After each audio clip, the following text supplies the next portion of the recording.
20번째 강해입니다. 복음이 만들어내는 새로운 삶을 살아라 제목을 잡았습니다. 로마서 1장부터 우리가 지금 11장 지난주에 11장까지 해가지고 끝났어요. 거기에 내용이 뭐냐 한마디로 말하면 하나님께서 죄인을 어떻게 구원하시는가에 관련된 교리적인 부분들을 쭉 설명을 했어요. 그래서 1장 2절에서는 모든 사람이 죄 아래 있다. 모든 사람이 죄인이다. 그 죄인들을 어떻게 하나님 구원하시느냐 예수 그리스도를 통해서 십자가로 구원하신다. 3장부터 5장까지의 내용입니다. 그리고 6장부터 8장까지는 그 사람들이 어떻게 살게 하냐 성령 하나님께서 성령 안에서 새 생명을 누리게 한다. 그 다음에 9장부터 11장까지 우리가 살펴보는 것은 하나님의 절대 주권 안에 우리의 구원은 완성되게 되어 있다 라는 말씀을 설명을 하면서 이 구원에 대한 교리적인 것 하나님께서 어떻게 죄인을 구원하시는가에 대한 그러한 복음의 선언을 우리가 지난주까지 들었습니다. 오늘 12장에 딱 넘어오면은 엄청난 선언을 합니다. 그렇게 복음을 듣고 그 교리적을 안다면 우리가 어떻게 살아가야 되느냐 복음을 아는 복음을 받은 사람이 어떻게 살아가야 될 것인가를 설명한 부분이 12장부터 로마서 12장부터의 메시지입니다. 자, 중요한 것은 바울이 오늘 본문을 뭐라고 그랬어요? 처음 시작할 때 그러므로 지금까지 구원의 복음의 소식을 들었지 않느냐? 내가 지금까지 교리적인 부분을 설명하지 않았느냐? 그런 이런 제 아래 있는 인생들을 예수 그리스도께서 죽으심으로 십자가로 우리를 의롭다게 여겨주시고 우리에게 새 생명을 허락하여 주셔서 그 하나님의 절대 주권은 그 구원은 결코 흔들리지 아니하고 하나님의 절대 주권 안에 있다. 그러므로 요동칠 필요가 없는데 이러한 어마어마한 구원을 받은 사람이면 그렇다면 그러면 어떻게 살아라? 구원받은 자처럼 살아가야 된다. 그런 거예요. 그래서 우리의 순종은 구원의 조건이 아닙니다. 우리가 이렇게 살아가야 할 이유는 내가 구원받기 위해서 이렇게 살아가는 것이 아니라 잘 들어보세요. 구원받았기 때문에 사는 거예요. 달라요.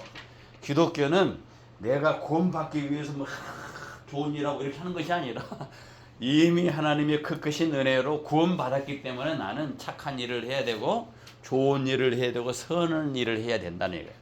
그래서 율법을 내가 지키기 위해서 살아가는 것이 아니라 은혜를 받았기 때문에 율법을 지키는 삶으로 내 삶이 나타난다는 거죠. 그래서 율법은 행하면 살리라 라고 하죠. 율법은. 그렇죠? 율법의 모든 규정은 너 이렇게 행해라. 그러면 살 거야. 이렇게 말하지만 복음은 뭐라고요? 복음은 네가 이제 새 생명으로 이렇게 살아났으니 이제는 그렇게 살아야 된다. 이렇게 살아야 된다. 새 생명으로 살아야 된다. 이런 메시지를 선포하는 것이 복음의 내용입니다. 오늘 첫째 오늘 본문은 그렇게 시작합니다. 1절 같이 한번 읽어봅니다. 그러므로 형제들아 내가 하나님의 모든 자비함으로 너희를 권한다. 자 여기 보면 우리가 기억할 것은 하나님의 자비가 우리 모든 순종의 출발점이라는 거예요. 우리가 왜 우리가 순종하면서 이 땅에서 하나님의 백성으로 살아가야 되느냐? 그 이유는 뭐예요? 하나님이 먼저 우리를 향해서 자비를 베풀었다. 자비를. 여기서 자비라고 하는 말은요, 죄인을 불쌍히 여기는 하나님의 긍휼하심을 가리킵니다. 우리는 하나님을 찾은 사람이 아니에요. 누가 먼저 찾았어요? 하나님이 먼저 찾아오셨어요. 우리가 하나님을 사랑한 것이 아니에요. 누가 먼저? 하나님께서 먼저 사랑하셨어요. 그래서 복음은 인간이 결심하고 노력하고 행동하는 것이 아니라 하나님이 내게 자비를 베풀어 은혜를 베풀어 주셨다라는 거예요. 그래서 우리 신앙은 어디서 시작되느냐? 하나님이 베푸신 그 자비, 하나님이 베푸신 그 긍휼에 대해서 의무가 아니라 감사하는 마음으로 시작되는 거예요. 그래서 우리 모든 구원받은 백성들, 하나님의 백성들은 하나님의 은혜를 받았기 때문에 이렇게 살아가야 된다라고 생각을 하고 살아가야 돼요. 은혜를 받기 위해서 이렇게 살아가야 된다 그거 아니에요. 기도도 내가 이렇게 얻기 위해서 기도한다 그것이 아니라 하나님께서 베풀어 주신 그 통로로서 기도를 주셨으니까 그 은혜를 누리고자 하는 것이죠. 기도라는 것을 사용하는 것이죠. 그래서 신앙은 이제부터 우리의 신앙은 의무가 아니라 감사로 시작하는 겁니다. 감사. 아멘. 자, 그러면 어떻게 우리가 살아가야 되겠느냐? 그리스도인은 어떻게 살아가야 되느냐? 첫 번째 생각할 것은 몸을 산 제사로 드리라는 겁니다. 2장 1절에 너희 몸을 하나님이 기뻐하시는 12장 1절에 거룩한 산 제물로 드리라 이렇게 표현하고 있습니다.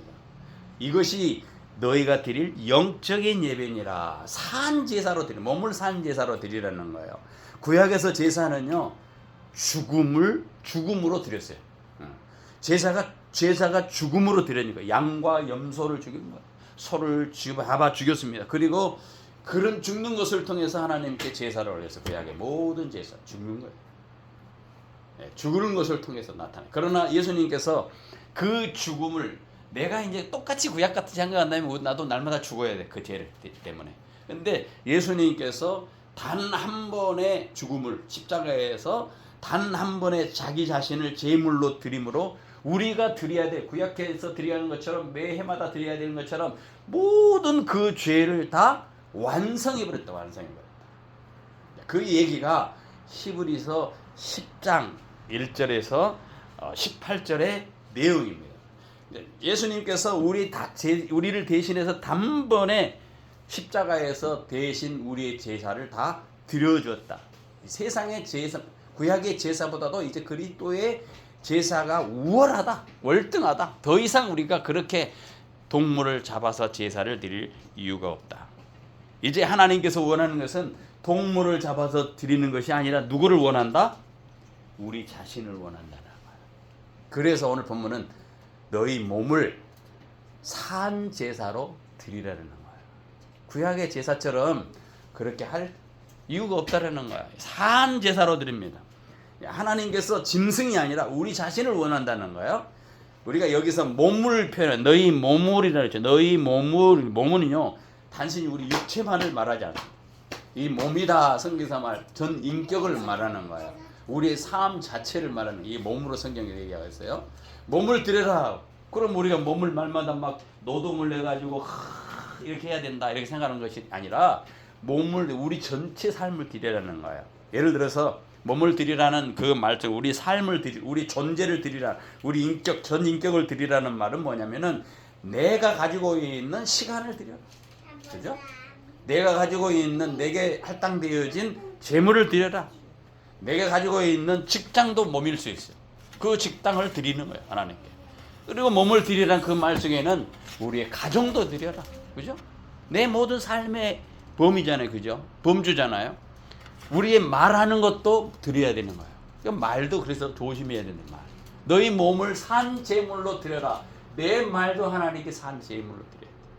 내가 생각하는 것도 산 제물로 드리라는 구약의 그 방식이 아니라 그 생각을 하나님이 기뻐하시는 산 생각으로 드리라는. 그러니까 모든 것이 달라지는 거예요. 삶의 모든 영역을 하나님께 드리는 겁니다. 그래서 산 제사는 주일날 나가고 예배 한번 딱 하고 땡치고 교회 가서 가정에서 그냥 평당대로 그냥 아무런 뜻 없이 아무 생각 없이 아무런 의미 없이 그냥 살아가는 것이 아니라 주일 1시간 예배가 아니라 주일부터 오늘 주일이 한 주간 시작이 아닙니까? 그죠? 우리는 보통 월화수목금토 이렇게 하는 거 아니에요. 주일부터 시작하는 거예요. 주일 월화수목금토 이게 끝나는 거예요. 주일은 한 주간의 시작이에요. 시작. 주님으로부터 시작하는 거야. 주일부터 주일날 예배하고 시작해서 토요일까지 어떻게 살아라? 삶으로 예배로 살아라. 이게 영적인 예배라는 영적인 예배. 그래서 사도 바울은 너희 몸을 하나님이 기뻐하시는 산 제물로 드리라. 이게 영적 예배라고 권면하고 있습니다. 영적인 예배. 우리 영적인 예배 하니까 뭐 이렇게 막 보이지 아니하는 뭐 이런 것을 생각하는데 그게 아니라는 거예요. 영적인 예배는 성경의 원래 영적인 예배는요 무슨 의미가 있냐면은 하나님께서 우리에게 원하시는 그 규정적인 예배, 전 인격을 다하여 드리는 예배, 하나님이 원하시는 것이 하나님이 원하시는, 내가 원하는 예배가 아니라 영적인 예배, 하나님이 원하시는 예배. 그 아까 몸도 말했죠. 몸도 내가 단순히 내 육체만 의미한 것이 아니라 내 자신을 드리라는 말인데, 자신 내 삶의 일부를 드리는 게 아니에요. 내 삶의 전부를 드려. 내 소유의 일부를 드리는 게 아니라 내 소유의 전부를 드려. 내 관심의 일부를 드리라는 것이 아니라 내 관심의 전부를 드리라. 온전히 다 내 삶 전체를 월화수목금토일, 월화수목금토일, 월화수, 이 모든 영역을 다 드리는 거야. 하나. 이게 뭐냐? 우리 몸을 드리는 겁니다. 죽였어요. 구약에서는 산 제물이 되려고 제물이 아니라 죽은 제물이에요. 죽였죠. 사람. 유대인들은 제사 드릴 때 살아있는 제물을 죽였어요. 각을 뜨고 피를 뿌리고 태워서 하나님께 드렸단 말이에요. 예전에는. 이게 제사인데, 제물을 드린다라는 건 무슨 의미입니까? 희생하는 거예요. 희생. 그렇죠? 아니, 성경에 레위기 보면은 막 제물을 드리는 거 나오잖아요. 동물을 끌고 가는 게 다 뭐냐면 희생을 의미해요. 희생. 죽은 것을 의미해요. 그러니까 내가 죽어야 할 대신 누가 대신 죽어요? 양이 죽고 동물이 죽는 거예요. 그것을 대신 그 동물에게 죄를 묻겠다. 그게 율법 있지 않습니까? 근데 그걸 예수님께서 내가 죽어야 할 대신, 예수님께서 대신 죽으심으로 내가 더 이상 동물은 드릴 필요 없어. 이제 뭘 드려? 나를 드렸네. 나를 드리는 어떻게 돼? 희생으로 드리는 거야. 나를 희생으로. 말 그대로 죽음은 희생이에요. 희생이 뭐냐? 내가 손해가 봐야 되죠. 주일날 예배 나와야 되는데 내가 손해봐야 되는 건 그건 희생이 아닙니까? 그죠? 내가 아픔을 받아야 돼. 희생하는데 아픔이 전혀 없어. 고통이 전혀 없고 자기 힘듦이 전혀 없어. 그건 희생입니까? 아닙니까? 그건 희생 아니에요. 뭐 희생자다 하면은, 야, 저 사람 그 일을 위해서 엄청나게 노력을 하고 애를 쓰고 땀을 흘리고 눈물을 흘리고 만드는 그 희생 아닙니까? 그죠? 내가 희생, 내 불편함이 있어야 돼. 주일날로 예배할 때 내가 집에서 에어컨도 이거 가만히 있으면 되는데 여기 와서 땀 흘리고 뻘뻘 와서 앉아가지고 허리 아픈데 의자 앉아가지고 이게 다 희생이에요. 희생을 드리는 겁니다. 그럴 때 귀찮게 생각하지 않고 포기하지 않고 하나님 앞에 완전히 드리는 거, 이게 바로 진정한 희생의 제물 아닙니까? 희생의 제물. 이스라엘 백성들이 어떻게 했어요? 원래 보면 하나님께 정말로 흠없는 어린 양, 흠없는 그런 짐승을 갖다 하라는데, 나중에 어떻게 했냐면 막 눈도 이상한, 다리도 절고 막 이제 곧 죽으려고 하는 거, 이런 거 끌고 와갖고 그냥 집에서 죽어도 나도 뭐 죽을 것을 가고 그냥 제사를 드린다고 이스라엘 백성들이 나중에 그렇게 잘못된 그런 일을 했단 말이죠. 구약에 보면 레위기라든가 말라기에 보면은 하나님께 제물을 받을 때 눈 멀거나 다리를 절거나 몸에 상하거나 병들거나 이런 불완전한 것을 드리지 말아라. 나 그거 진짜 나 질렸다. 제발 좀 그러지 말아라. 그런 내용이 나오죠. 그 얘기는 뭐냐면 온전하는 것, 온전하고 흠없는 거 바쳐야 된다. 이 희생을 하라. 그런 유명한 말이 있잖아요. 영국의 한 어떤 농부가 소를 길렀어요. 소를 길렀는데 이 소가 새끼를 2마리를 낳았습니다. 농부는 이 소가 새끼를 낳으니 송아지가 나니까 얼마나 기뻤겠어요. 그죠? 너무너무 감사한 나머지 할렐루야 외치면서 자기 아내한테 여보 하나님께서 이 송아지를 주셨어. 송아지 새끼가 2마리야. 하나는 주님의 것으로 하고 주님께 드리고 싶다. 그렇게 말하니까 그 부인이 아멘, 잘 그렇게 생각하셨습니다. 그런데 안타깝게도 며칠 후에 송아지 한 마리가 비실비실하더니 죽었습니다. 죽은 송아지를 본 이 농부는 울상이 되어 방 안에 있는 자기 부인에게 이렇게 말하면, 여보 큰일 났어. 큰일 났다고. 주님의 송아지가 죽었어. 주님께 드렸던 그 송아지가 죽었단 말이야. 이렇게 생각했다는 거예요. 항상 주님의 송아지가 죽어. 그렇게 사람은 생각한다는 거예요. 우리가 선택할 때, 늘 우리가 선택할 때 우리가 하나님의 영광, 하나님을 최우선으로 선택하는 것이 돼야 되는데 손해를 안 보려고 그래. 죽었으면 내 송아지가 죽었다 해야 되는데 하나님의 송아지가 죽었다. 이게 인간의 마음이라는 거예요. 우리가 하나님의 나라를 생각하고 그 나라에 투자한다면 이 땅의 것들보다 훨씬 더 유익이 될 일인 거죠. 그래서 먼저 그 나라와 의를 구하라. 그죠? 이 땅에다 보물을 쌓아두지 말고 하늘에 보물을 쌓아두라 그러죠. 하나님의 나라의 투자는 시세가 오르고요. 이 땅의 투자는 시세가 하락할 수밖에 없어요. 예, 기억하셔야 돼요. 예. 오늘 본문에 보니까 뭐라고 그랬어요? 또 너희 몸을 거룩한 산 제사로 드리라. 그걸 뭐라고 그랬다고? 영적인 예배다. 영적인 예배. 예배는 뭡니까? 예배. 우리가 예배하러 오잖아요. 주일날 예배하러. 하나님의 영화로우심을 인식하고 인정하고 그 영화로우심에 대해서 내 자신 모두를 들여서 예를 표하는 게 예배예요. 하나님이 생각해 보세요. 하나님 이런 하나님이다. 그 하나님의 영화로우신 은혜로우신 그걸 생각하면서 내 자신이 그분에 대해서 인식하고 그 영화에 맞게 내가 대접을 하려는 거, 섬기는 거, 이게 예배예요. 우리가 주일날 예배 나왔다. 주일날 예배 나와 단순히 시간 돼서 나온 것이 아니라 하나님께서 온 우주를 만드신 주인이십니다. 그리고 이 땅에 나를 보내주신 그 하나님, 내 생명의 주인이십니다. 그분이기 때문에 내가 그 주인에 대해서 마땅히 예를 표한다라고 생각하고 주일날 나오는 거예요. 그게 예배 나오는 거예요. 그리고 기도로서 드리고 찬양으로 하나님께 감사하다고 이렇게 올려드리는 게 예배라는 거예요. 단순히 와갖고 교회 그 시간에 와서 참석했다 그게 예배가 아니라 그 마음으로 굴복하여서 하나님께 예를 표하는 거예요. 그래 예잖아 예. 예배하 예자를 쓴다는 거예요. 예를 표하는 예를 쓰는 거예요.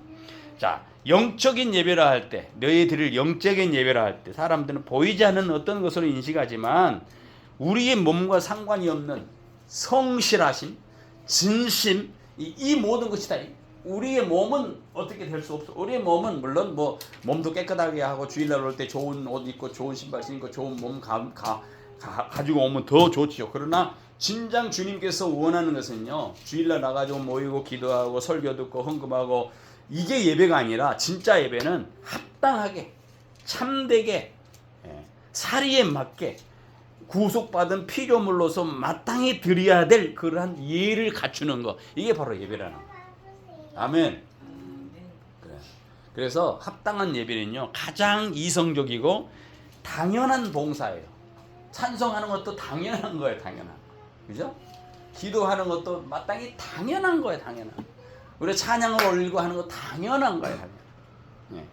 복음을 받은 사람은 하나님께 드릴 가장 합당한 예배를 할 수 있는 사람들입니다. 찬양만 예배가 아니라 헌금만 예배가 아니라 순종만 예배가 아니라 삶이 예배해야 된다. 이게 영적인 예배다. 그리고 그 영적인 예배가 뭔가를 묘사를 해주고 있는 게 오늘 본문의 말씀이에요. 뭘로 드려라? 예배는 삶으로 예배하라. 그래서 2절 이하를 보면 너희는 이 세대를 어떻게 하라? 본받지 말아라. 이 삶을 어떻게 살아가야 되느냐? 영적 드릴 예배는 따라서 이 세상을 본받지 말라. 이 세대랑 같은 말입니다. 이 세대는요 단순히 지금 우리가 사는 세대를 뜻하는 거 아니에요. 바울이 사용한 헬라어 아이오니는요 시간적인 시대뿐만 아니라 하나님을 거역하는 시대 정신, 하나님을 거역하는 가치관, 하나님을 거역하는 삶의 방식, 그런 것을 이 시대라고 말해요. 이 세대라고 말하는 거예요. 공간적으로 코스모스, 우주 이것보다도 이 시대를 지배하는 영적인 분위기, 가치, 이런 것, 이 시대가 지금 어떤 것을 가치를 추구하고 있습니까? 예를 들어서 한 예를 동성애를 추구하고 있어. 그죠? 동성애를 추구. 이 시대가 그런 시대를 추구하고 있으면 이 시대를 본받으라 본받지 말라? 안 된다는 거야. 하나님의 영적인 질서에 어긋나는 그런 세대 아닙니까? 도덕적 기준도 마찬가지예요. 하나님의 절대적인 기준이 하나님 말씀인데 그냥 사람들이 생각하는 상대적인 기준, 내가 저 사람에게 해를 끼치지 않으면 나는 무조건 착한 사람이다 생각하는 이런 기준이 있을 거 아닙니까? 그리고 내가 저에게 돈만 뺏지 않으면 나는 그래도 도덕적인 사람, 이렇게 생각하는 그런 기준이 있지 않겠습니까? 이런 것이 다 이 세대의 기준이들이라는 거예요. 이거를 좀 크게 넓게, 자, 그게 넓게 구속사적인 측면에서 이 세대라고 하는 단어를 한번 생각해보면, 이 세대는 어떤 세대냐면요, 죄가 지배하는 시대. 하나님보다 인간을 중심인 거야. 자기 욕망과 성공을 최고 우선순위에 둬. 교회 나가도 성공하기 위해서. 사업하는 사람이 작은 교회 갈까요? 큰 교회 갈까요? 큰 교회 갔네. 이게 뭐냐? 하나님보다 인간 중심, 자기 욕망과 성공에 가치를 두고 있는 거예요. 그래서 갈라디아서 1장 4절에 이 악한 세대에서 우리를 건지시고, 그런 표현이에요. 하나님께서 우리를 구원하는 것, 이 악한 세대에서 우리를 건지시고, 그런 거예요. 이 세대는 또 어떤 의미가 있냐면 사탄의 영역 아래에 있는 세대. 사탄이 하는 짓이 뭐 거짓의 아비를, 거짓말하고 교만하고 탐욕하고 쾌락을 정상으로 여기는 것. 이 세상의 신들이 다스리는 그러한 세대, 이게 있단 말이죠.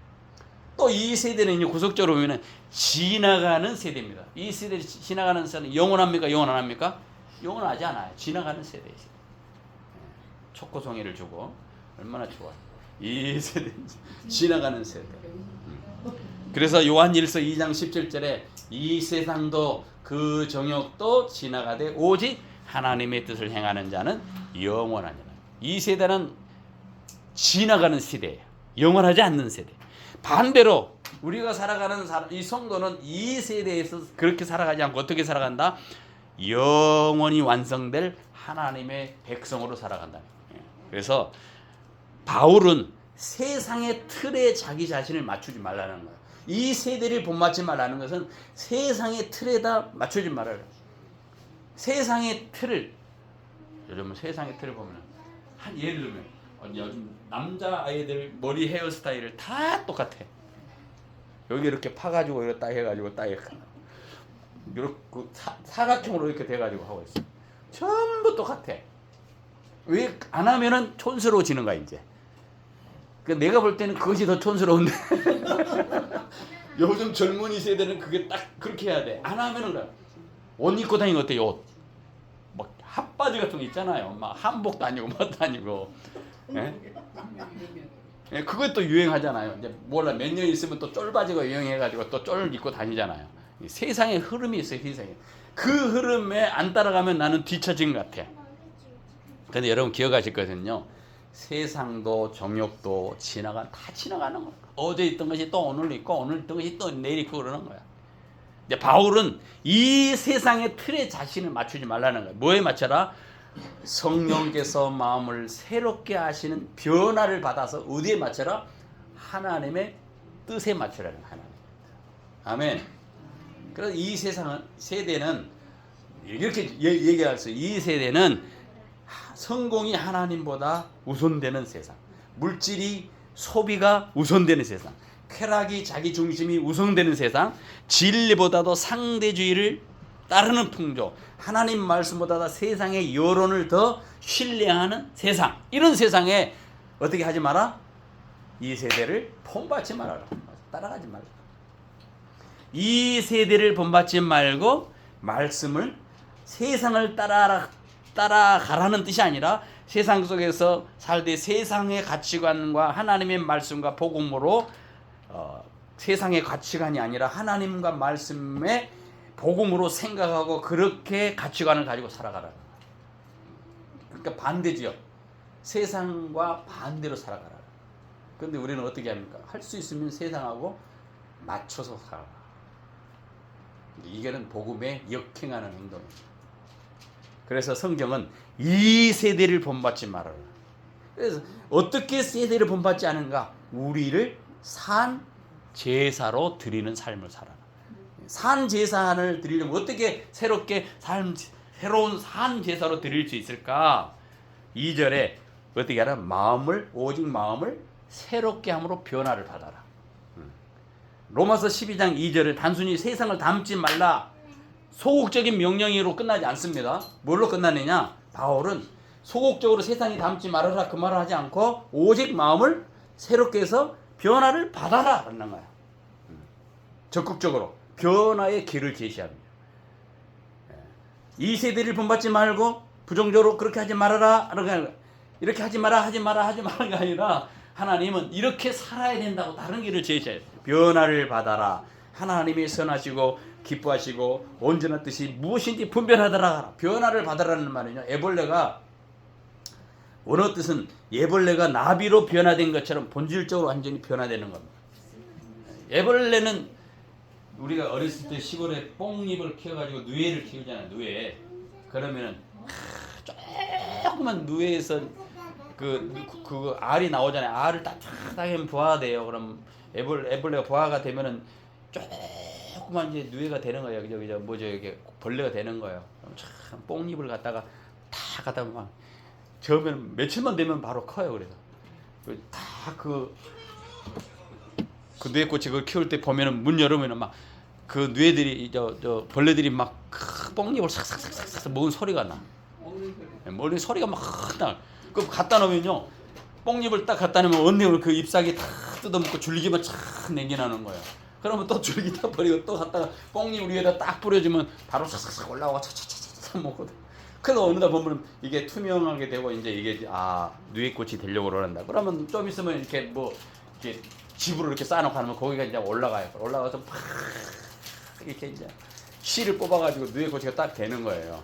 누에꽃이가 되면은 속에가 어떻게 되겠어요?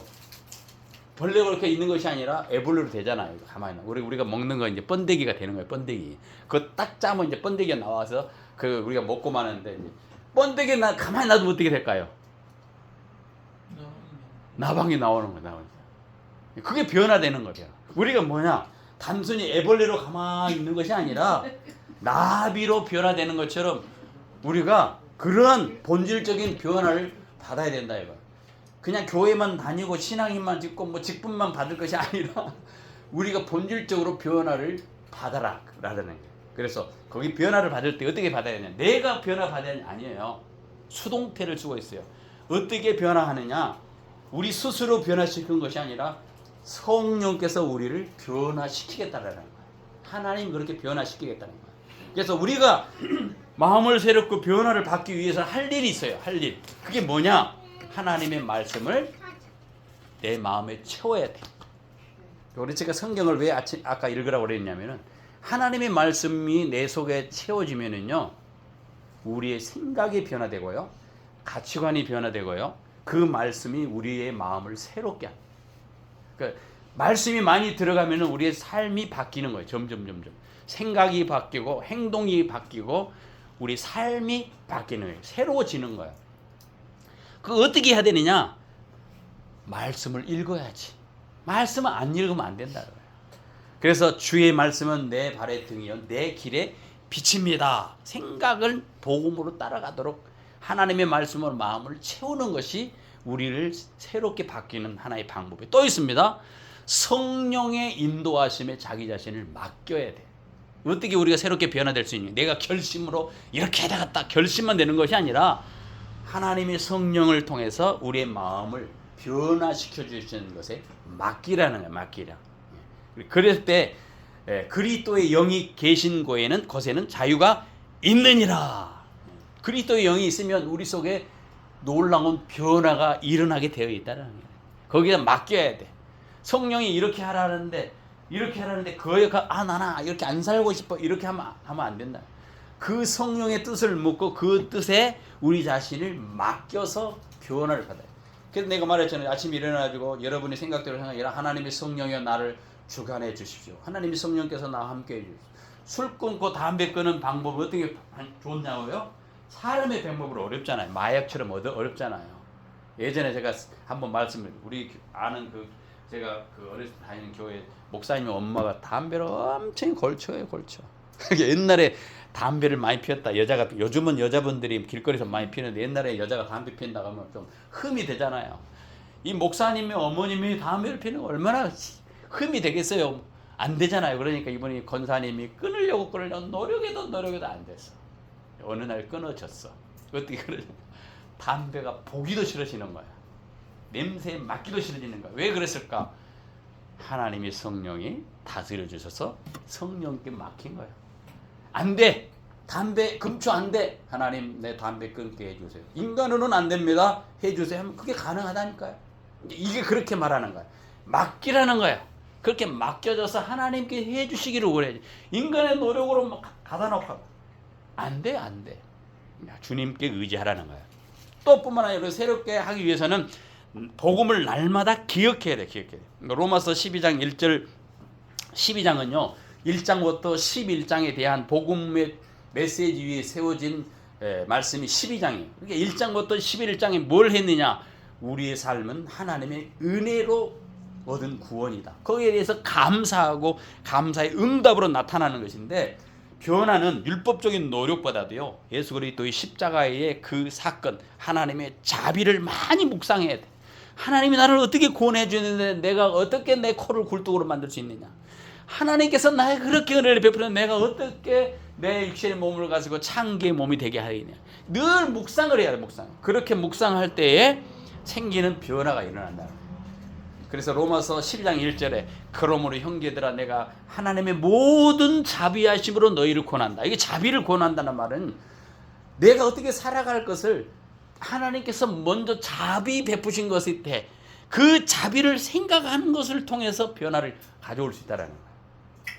아멘. 그리고 이제 오늘 본문에는 어떻게 새롭게 살 수 있는가? 하나님께 자기 자신을 산 제사로 드려라. 그래서 너희 몸을 하나님 기뻐하신 거룩한 산 제사. 매일의 삶의 주권을 누구에게 맡기라는 거예요? 하나님께 맡기라는 거예요. 그때 변화가 일어난다는 거예요.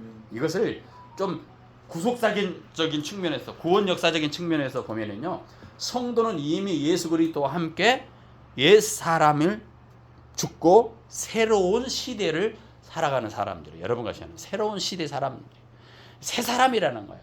누구든지 그리스도 안에 있으면 새로운 피조물이라. 이전 것은 지나갔으니 보라 새 것이 되었도다. 아멘. 자기가 새 것이 된 것으로 생각을 하고 인식하고 그렇게 인정하고 살아가는 사람하고요, 나는 옛날의 사람하고 똑같다고 생각하는 사람은 달라요. 옛날의 사람은요, 진흙탕에 묻어있다. 꼭 그런 사람이 있어. 진흙탕에 묻어있다. 이미 버린 몸인데, 이미 진흙탕에 묻어있는데 그냥 이렇게 살아간다, 이렇게 생각을 한단 말이에요. 그런데 새롭게 된 사람이 아우 진흙탕 빨리 씻어내야지, 그렇지 않겠어요? 이게 바뀐 거예요. 아직 세상 가운데 살아가기 때문에 내가 세상에서 때를 묻고 진흙도 물 수 있고 또 뭐 상처도 맞고 죄도 묻고 터물도 부를 수 있어요. 그런데 우리는 어떻게 해야 된다? 계속해서 발을 씻어야 돼요. 씻어 나가는 거죠. 그리고 성령을 의지해야죠. 하나님, 내 힘으로는 도저히 안 되는데요, 내 결심하는데 안 사라집니다. 어떻게 하면 좋겠습니까? 하나님 도와주십시오. 이렇게 요청을 해주세요. 성령의 위로와 충만, 우리 이렇게 하잖아요. 내주 교통하심이 너에게 있을지어다 그러잖아요. 축도할 때 성령과 동행해서. 그래서 성경은 결국 이 세대를 본받지 않는 비결은 세상을 더 많이 의식하는 데 있지 않고 누구를 더 많이 의식해라? 그리스도를, 하나님을 더 깊이 생각을 해야 돼요. 그게 세상을 본받지 않는 비결입니다. 예수를 바라볼수록 우리의 생각이 새로워집니다. 성경을 바라볼수록 우리의 마음이 새로워집니다. 마음이 변화가 되고, 그러면 삶이 변화되고, 생각이 변화되고, 삶이 변화되고, 모든 것이 변화되는 거예요. 이게 사람이 안 돼. 누가 한다? 성령님이 해달라고 해야 돼. 성령의 도움을 구해야 된다. 그럴 때 이루어지는 거예요. 그래서 우리의 변화의 핵심은 뭐냐? 하나님의 은혜로 가능하다. 내 행위로, 내 의지로가 아니라 하나님의 은혜라는 겁니다. 우리는 말씀, 기도 가운데 자신을 하나님께 드릴 때 우리를 그리스도 형상으로 닮아주게 만드는 것은 하나님의 성령께서 그렇게 하시겠다는, 그러니까 늘 그런 기회를 드려야지. 하나님, 나 그렇게 해주세요. 말씀을 묵상하고 성령께 맡기고 그 말씀을, 복음을 기억하면서 아, 내가 하나님 그런 은혜를 받은 사람이지, 이렇게 생각을 할 때 변화가 일어나는 거예요.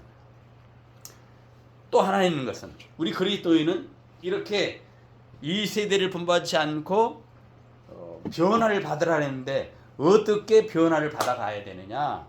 방법이 있습니다. 그 변화를 받는 것 중에 이 세대가 어떤 뜻을 분별을 해, 분별을. 그래서 그리스도인은 하나님의 뜻을 분별하며 살아가야 돼요. 분별. 12장 2절에 하나님이, 같이 읽어보시죠. 시작. 하나님이 선하시고 기뻐하시고 온전한 뜻이 무엇인지 분별하도록 하라. 이 세 가지 분별하라고 했죠. 하나님, 바울은 세 가지 형용사를 사용했어요. 선하신 뜻, 기뻐하신 뜻, 온전하신 뜻. 하나님이 선하시고 기뻐하시고 온전한 뜻이 무엇인지 분별하라. 세 가지예요. 선하신 뜻이 뭡니까? 하나님께서는 언제나 우리를 향해서 가장 좋은 뜻을 가지고 계세요. 우리가 때로는 내 생각으로는 실패하고 손해본 것 같지만 하나님 앞에 생각하면 가장 좋은 방법일 수 있다는 거죠. 내 편안함보다 오히려 나의 유익을 위해서 주시는 뜻이 있다는 거예요. 선하신 뜻. 기뻐하신 뜻이 뭐냐? 하나님이 기뻐 받으실 만한 것을 내가 생각을 하고 그렇게 해야 돼. 하나님이 기뻐하신 뜻은 내가 무엇을 선택해야지 그 선택의 기로에 섰을 때 내가 원하는 것보다도 하나님이 원하는 것을 선택하는 거예요. 그게 하나님 뜻을 기뻐하신 뜻이에요. 또 온전하시다는 뜻이는 온전하다는 말은 온전하고 부족함이 없고 목적을 이루는데 합한 뜻이 있다라는 거죠. 그 뜻을 우리가 생각을 하라는 거예요. 하나님의 계획은 실수가 없어요.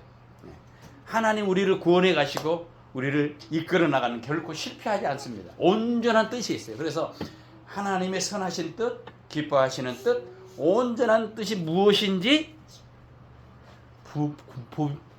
구별하면서 우리가 살아가야 된다는 것이죠. 결국은 하나님의 뜻을 분별한다는 것은 매 순간 하나님의 구원 안에서, 구원 역사 안에서 하나님을 어떻게 영화롭게 내가 섬길까, 어떻게 내가 하나님을 위해 살아갈까, 이렇게 분별해 나가는 것이 하나님이 기뻐하신 뜻을 행하는 길입니다. 그죠?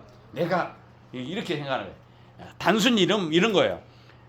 어떤 사람들은 내가 누가 결혼할까? 내가 어디로 이사 갈까?